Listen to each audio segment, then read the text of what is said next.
Hey guys, in today's video, I want to show you what I discovered that made squaring the club face so easy for me. I spent literally over a decade trying to golf with an open club face and really struggled until I found this out. And what I found out is that there's two key movements to do to square the club face, and there's two key times to do them. Oftentimes in the golf swing, you might get the movement right, but the timing wrong. Now, those two key things, number one are wrist angles early, and number two is arm rotation later. Okay, wrist angles early, arm rotation later. I'll come back to that. In this video, I'm going to show you a couple examples of good players. You can get a visual doing what we're going to talk about. We'll come back. I'll talk you through the feels and how to do this and when to do it. And then I'll give you a training aid and drill at the end that you can choose from. Let's hop over to the models and we'll come right back. Okay, so I'm going to show you a couple players here in this closing the club face to the shaft idea. Being able to get the toe in front of the heel. We're going to see them all doing this at this key checkpoint, just about where the club's parallel to the ground. So if this is a straight line up and down, right here, we can see the leading edge of the club is always going to want to be slightly tilted in this direction. So the toe of the club is going to be slightly in front of the heel. And you'll see some players do it more, some players less. There's Adam Scott. Here's Brooks Koepka at the same sort of position here. You can see this one more clearly. Look at where the toe of the club is. Here's straight up and down. Here's the angle the club face is on. So the club face is closed to the shaft. The toe is in front of the heel. And if I went down and showed you all of these examples of players, let's look at Colin Morikawa on the right here, all world-class players, we would see the same thing throughout the bag here. So here's straight up and down. Here's roughly his club face angle. So again, the club face is closed to the shaft. Some players do it a lot, right? If we look at, let's say, Dustin Johnson, some players do it a little bit less, but they all will have the same sort of theme here. Again, in delivery, the club face is closed to the shaft. And I could just pull up example after example, right? Hideki Matsuyama, another major champion, Masters champion, same sort of concept, right? The club face is tilted down, the toe in front of the heel. Justin Thomas, another major champion.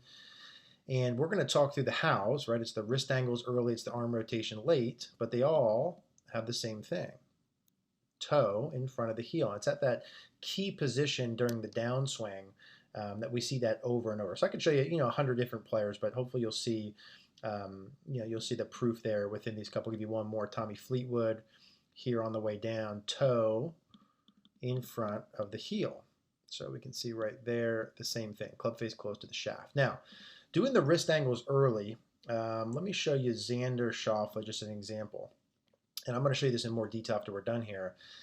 The flexing of the left wrist or the extending or bending back of the right wrist is how you close the club face to the shaft, either during the backswing or what we're going to talk about today in the early part of the downswing. So if we were to see this angle here, he's slightly flexed at the top of the backswing, right? The right wrist is bent back.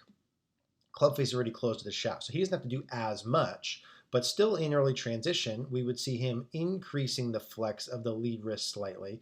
See how that angle just changes just a little bit there in transition. So the left wrist gets more bowed. If we look at it kind of this angle here, left wrist is getting more bowed and the right wrist is getting more bent back just a little bit, to the point again where the club face is closed to the shaft. It's on the right side of the shaft, toe in front of the heel. That's how you close the club face. You do it with wrist angles early, and then you do it with arm rotation later. Now the arm rotation, I always like to look at from about hip high to hip high. And how you would see this is right now, the back of the glove logo or the right palm point dead away from him. And about hip high in the follow through, you'll see they're going to point dead to the left. So that's about, see now how the glove logo points straight over here. So it's 180 degrees of rotation in that short period of time. And we all do it. If the club face is less closed, you have to rotate the arms more. If the club face is more closed, you have to rotate them less, but you still need to rotate about that 180 degrees. And again, regardless of the type of player we're looking at, we have to have that motion. So here's a Rory McIlroy down the line motion. You can see the arm rotation as well. So as he comes down, he's going to have the same sort of look, right? The same theme here.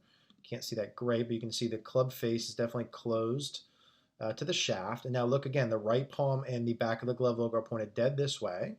And as we work into the follow through via the right arm pronation and left arm supination, I'll show you. So the arms are very clearly rotating to where that glove logo points from away from him to straight behind him. Same sort of idea.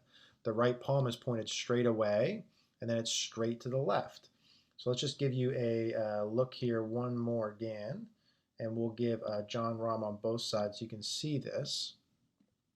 Now he's got a little bit of a weaker grip and a more flexed wrist, but even him who has the club face in a very strong position here, look at how much of the rotation there is. So if we get a look at both sides here, right into here, here's the glove logo in the right palm pointed dead towards the camera, right? So it's pointed straight this way. And as he works through impact, now once he gets to impact, the glove logo is going to point about right back at the target. And then through impact, it continues to rotate left and right arm to the point where at about hip high, it points straight over this way. So there it is. Let's look at it from here on the right. To impact, now he's pointed basically straight at the target. So I rotated about 90 degrees from here to there. And then it continues to rotate into the follow through where it points dead to the left. So it's wrist angles early, arm rotation later. Let me show you how you could put that in your own swing. Okay, so there we saw in the example the two moves and the timing of it. Now, for some of you, you may like right hand or trail arm feels. Some of you might like lead hand or lead arm feels. I'm gonna go through both of those. Now, the first thing was wrist angles early in the downswing. And what I mean by that is from the top of the backswing in early transition to help square the club face up, those are the movements we're gonna feel. And remember, when I said square the club face, the key concept is closing the club face to the shaft. So notice when I do that, I'm getting the toe in front of the heel. I'm closing the club face to the shaft. We saw all those examples of those players getting there by last parallel. It's a non-negotiable if you want a consistent golf swing that produces good results. So the wrist angles early. Now you could load the wrist angles on the way back and really flatten or bow the wrist or bend the right wrist back, and I like that. Feel free to do that. But if you come down during the downswing and you don't have that key position where the toe is slightly in front of the heel, if you're straight up and down, or worse, a lot of players I see in the beginning, the toe's behind the heel. The high handicappers I work with, they look like this. To get this into the correct position, you have to either do wrist angles. Notice I'm bowing my left wrist, bending back my right wrist, and or the arm rotation later. So wrist angles early. If you're someone who likes lead arm or lead wrist feels, you're gonna wanna feel like your glove logo points more behind you away from the target in early transition. And if you do that to the point where the toe gets in front of the heel. So bowing or flattening of the left wrist, and I'm doing that in early transition. Glove logo away from the target in early transition is one option. And that's gonna help close the face. You're gonna compress the ball better, and it's gonna wanna miss less to the right. The ball's gonna probably go a little bit lower and farther because you really compressed it, okay? And I wanna feel that, again, from about, you can do it during the backswing, but early transition until about halfway down. Early transition until about halfway down. Glove logo away from the target. Now, if you like right hand feels, if my glove logo were to go away from the target, notice my glove logo and my right palm both point in the same direction. So a different way to feel the same thing, to get the club face close to the shaft, toe in front of the heel, is feel the right palm towards the camera or away from the target early. Again, from the top of the backswing, early transition, the right palm towards the camera, away from me, not towards me and towards the target. Towards me and towards the target's face open to the shaft, away from me is face closed. Same thing, we're looking for solid shots, good compression. I got a right to left wind, so these will be little baby draws here. Right palm towards the camera. I personally like that one a little bit better with the trail arm feels. Okay, so the more you do those wrist angles earlier, the more the club face is close to the shaft, the less arm rotation you have to do later. Some people like that better, more stable, more consistent. I like that model as well. But either way, you need some arm rotation. Even the examples that I showed there, right? From club last parallel, the glove logo points away from me. From here to impact, let's say it's about at the target, and then through impact, it's to the left. So that rotated a whole 180 degrees at this little bottom of the swing. Okay, so there's gonna be timing no matter what you do. That's why golf is not the easiest sport in the world. You have to do that. If your club face is open, what do you need to do? More arm rotation or less? more arm rotation to square it. Can you do that? Yes, you can. Well, Eric, I don't want to do that much late. Perfectly fine. Do more wrist angles early then, okay? That's up to you. But either way, there needs to be some rotation. How do I feel that? If you like left hand feels, the glove logo points away, and then it points behind you. So the toe's slightly tilted down here, and then it can be right on top of the heel here. So the glove logo rotates from here to here, here to here. So a little bit of arm rotation, wrist angles early. If you like lead arm feels, glove logo towards the camera, and then glove logo behind you. Glove logo towards the camera, glove logo behind you. That's how you would square the face. That one felt really nice. Now that one I did both of them, did a little bit too much. The ball pulled Drew a little bit, but I probably just hit that 8-iron, 170 yards and very solid. So if you're struggling with contact and you're worried about over closing the face, if you hit it short right with an open club face, you want to hit a couple pull hooks that are long left. Then you can just dial it down a little bit, right? So those are the lead arm feels. If you like trail hand or trail arm, it's the palm towards the camera. And then remember, my palm and glove logo point in the same direction. So if my glove logo went from pointed away from me to pointed behind me, my right palm should go pointed away from me to pointed behind me. You can really see that in that Rory McIlroy model, right? He's got a right hand grip that's more on top, so he does that a whole bunch to impact. Is Rory McIlroy any good with that amount of arm rotation? He does okay. Okay, so same sort of thing here. Right hand feels, right palm behind me, and then I'm gonna feel a little bit of this right arm pronation, like I'm wiping over something a little bit through impact. That's gonna close the face to the shaft. You can do it too much or not enough. Okay, you gotta find out exactly how much to do it, but the amounts I showed there, roughly speaking. So right hand feels, palm behind, and a little bit of forearm rotation. That one also felt very nice. Again, that closes the face to shaft. So you're gonna be able to hit it farther, more draw bias, and lower the loft, okay? More solid contact. Now, those are simple general feels. Those are examples. There's two really good training aids. I'm just gonna show you quick here at the end. If you like right wrist feels, the one that I like most, or left wrist feels, let me show you those now. Okay, so for the trail wrist, to have that palm towards the camera feel, if you've watched any of our videos, I love the precision impact. I've tried every right wrist trainer on the market that I know of, and there's a bunch that are good. This one to me is just the best. Because with the precision impact, not only can you set it on the way back, you get auditory feedback there, you click it once more in transition, once or twice, and then it keeps it locked in. So if you're like most golfers I work with who throw too much too soon, you can use this and exaggerate, keep the right wrist bent forever in training. So just show you one here. Precision impact link will be in the description if you want to get this one, up to you.